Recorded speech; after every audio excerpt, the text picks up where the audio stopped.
Hello friends, I am C Rajeev Khandelwal from Webtel. और आज हम बात करेंगे 43B में जो डिसअलाउंस में एक नया डिसअलाउंस ऐड हुआ है कि अगर आप एमएसएमईज को टाइमली पेमेंट नहीं करते, पर्टिकुलरली फाइनेंशियल ईयर के दौरान अगर पेमेंट नहीं करते तो वो आपका एक्सपेंस डिसअलाउ हो जाएगा। तो उसी के बारे में आज हम तफसील से बात करते हैं।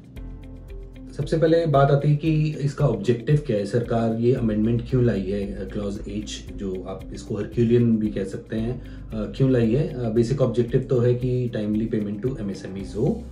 तो वो अब प्रैक्टिकली होता है नहीं होता वो हम देखते हैं, लेकिन ऑब्जेक्टिव गवर्नमेंट का यही है।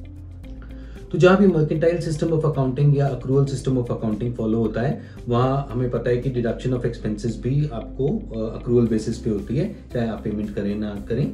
लेकिन section 43B of income tax act है जहाँ कुछ खर्चे स्पेसिफाइड हैं कि अगर आप पेमेंट करेंगे तभी आपको उसका बेनिफिट मिलेगा, अदरवाइज वो खर्चे डिसअलाउ हो जाएंगे। लाइक लीव एनकैशमेंट, बोनस, इस तरह के खर्चे हैं जो आपको सिर्फ पेमेंट बेसिस पे होते हैं और ड्यूरिंग द फाइनेंशियल ईयर आप पे कर देंगे तो ही बेनिफिट मिलेगा।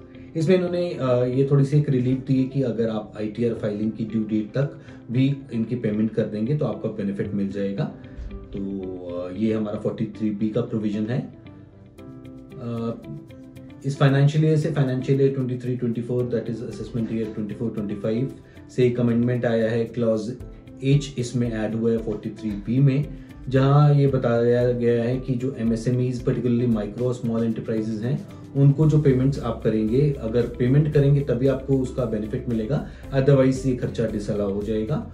और इम्पॉर्टेंट चीज़ ये है कि यहाँ आपको आईटीआर फाइलिंग की ड्यू डेट तक का भी टाइम नहीं मिलेगा, ड्यूरिंग द फाइनेंशियल ईयर ही आपको पे करना है अगर पेमेंट ड्यू हो चुकी है तो थोड़ा डिटेल में इसको समझ लेते हैं कि क्या इसके नए चेंज के मायने हैं। सबसे पहले ये 1 अप्रैल 2023 से एप्लीकेबल है, so financial year 23-24 onwards, on payments to micro and small enterprises. ये कौन से हैं ये भी अभी हम देख लेते हैं। मीडियम एंटरप्राइजेस को ये एप्लीकेबल नहीं है। It is applicable whether you are purchasing goods और you are paying availing services from some service provider, दोनों के लिए एप्लीकेबल है। और ये मैन्युफैक्चरर्स एंड सर्विस प्रोवाइडर्स से जो आप डीलिंग करेंगे उसके लिए एप्लीकेबल है। ट्रेडर्स से अगर आप डीलिंग कर रहे हैं तो उसके ऊपर एप्लीकेबल नहीं है, तो वहां कोई डिसअलाउंस नहीं होगा। ऑल्सो चाहे आपको ऑडिट एप्लीकेबल है या नहीं ऑडिट एप्लीकेबल, उससे कोई फर्क नहीं पड़ता। ऑडिट एप्लीकेबल होगा तो जो ऑडिटर होगा वो डिसअलाउ करेगा एक्सपेंस, ऑडिट एप्लीकेबल नहीं है तो आप खुद ही जब आईटीआर फाइल करेंगे तो इस तरह के खर्चों को आपको डिसअलाउ करना पड़ेगा। एंड ये सभी एसएससीज को एप्लीकेबल है, चाहे वो स्मॉल एंटरप्राइजेस हों, माइक्रो स्मॉल मीडियम एंटरप्राइजेस खुद हो जो परचेज कर रहे हैं दूसरे माइक्रो स्मॉल एंटरप्राइजेस से, sole proprietors, partners, partnership firms, companies etcetera, even government departments. और अगर कोई डाउट है तो हम गवर्नमेंट के पोर्टल पे जाके, समाधान पोर्टल पे देख सकते हैं कि बहुत सारी कंप्लेंट्स अगेंस्ट गवर्नमेंट डिपार्टमेंट्स भी फाइल हुई है। देन कम्स द क्वेश्चन कि कौन से एंटरप्राइज हैं जो माइक्रो, स्मॉल या मीडियम है। तो माइक्रो, इसमें दो क्राइटेरिया हैं, एक टर्नओवर का क्राइटेरिया है, दूसरा investment in plant and machinery and equipment का क्राइटेरिया है। तो micro enterprise is one which has investment in plant and machinery और equipment up to ₹1 crore and turnover up to ₹5 crore। दोनों कंडीशन सेटिस्फाई होनी चाहिए तभी माइक्रो एंटरप्राइज कहलाएगा।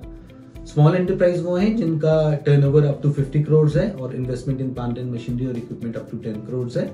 और मीडियम एंटरप्राइजेस वो हैं जिनका इन्वेस्टमेंट प्लांट एंड मशीनरी वगैरह में 50 crore तक का है और टर्नओवर 250 crore तक का है। Important thing to note here is that कि जो ये मीडियम एंटरप्राइजेस हैं उनको ये जो benefit 43B sub clause H का है वो नहीं मिलेगा। ये सिर्फ जो पेमेंट, टाइमली पेमेंट या with in the financial year payment करने का है और अगर नहीं करेंगे तो डिसअलाउ होने का है, वो सिर्फ payments to micro and small enterprises है। मीडियम एंटरप्राइज है तो उसके लिए ये एप्लीकेबल नहीं है। और जो सप्लायर है, he must have registered under the MSME act on the उद्यम पोर्टल। ये उद्यम registration.gov.in ये पोर्टल है। जो पुराने एंटरप्राइजेस थे which were registered prior to 30th June 2020, उनकी वैलिडिटी 30th June 2022 को एक्सपायर हो गई है। तो अगर कोई ऐसे वेंडर्स हैं तो उनको ये बेनिफिट नहीं मिलेगा अनलेस एंड अनटिल उन्होंने सब्सिक्वेंटली उद्यम पोर्टल पे जाके रजिस्ट्रेशन करा लिया है। तो ये भी बात आपको ध्यान रखनी है। किन केसेस में ये एप्लीकेबल नहीं होगा?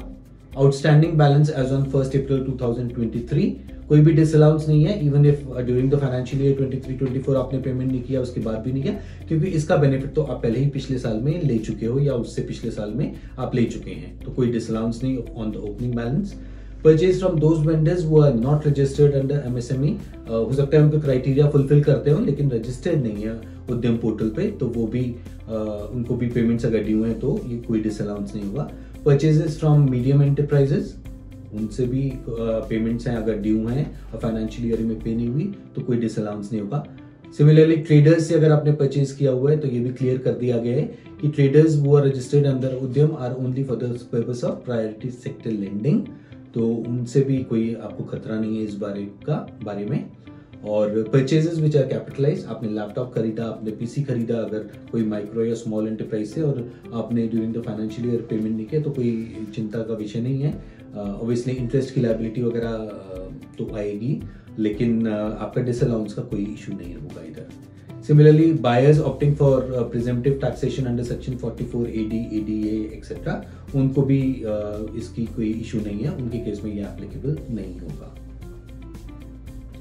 ट्रेडर्स के केस में फिर सवाल आता है कि कहाँ ये कहा गया है, तो ये ऑफिस मेमोरेंडम है 1 सितंबर 2021 का, जहाँ क्लियर किया गया है कि इनकी रजिस्ट्रेशन तो हो सकती है ट्रेडर्स की, लेकिन ये जो बेनिफिट है वो सिर्फ रिस्ट्रिक्टेड है टू प्रायोरिटी सेक्टर लेंडिंग, इसके अलावा जो बेनिफिट्स हैं वो उनको एप्लीकेबल नहीं है। नाउ कम्स, हम बार बार ड्यू डेट ऑफ पेमेंट की बात कर रहे हैं, तो ड्यू डेट क्या है? अगर आपने एग्री कर रखा है तो एग्रीड डेट होगी subject to a maximum of 45 days. तो आपने अगर 30 डेज एग्री कर रखा है तो 30 days will be the due date, अगर आपने 45 डेज एग्री कर रखा है तो 45 days will be the due date, और अगर आपने 60 डेज कर रखा है तो भी 45 डेज ही मानी जाएगी ड्यू डेट ऑफ पेमेंट, क्योंकि that is the maximum period allowed in the MSMED act.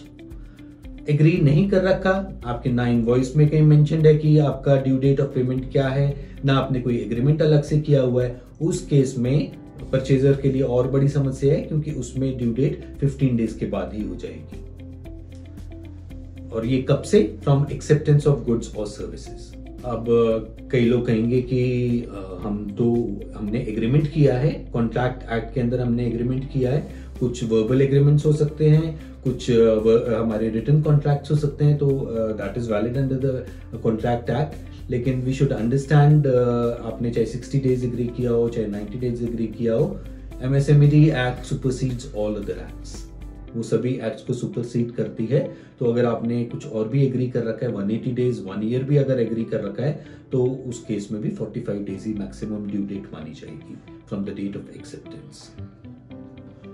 Date of acceptance or deemed acceptance, in the normal case it will be the date of actual delivery of goods in the case of goods and date of rendering of services in the case of services.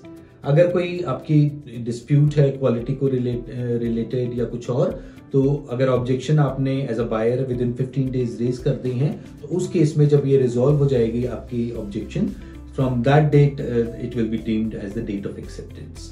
So that was all about the basic of amendment of 43B जो हम आपके साथ discuss करना चाहते थे। अगर आपके कोई क्वेरीज वगैरह हो तो आप कमेंट सेक्शन में दीजिए, हम ट्राई करेंगे उनके जवाब देने के लिए। Thank you so much.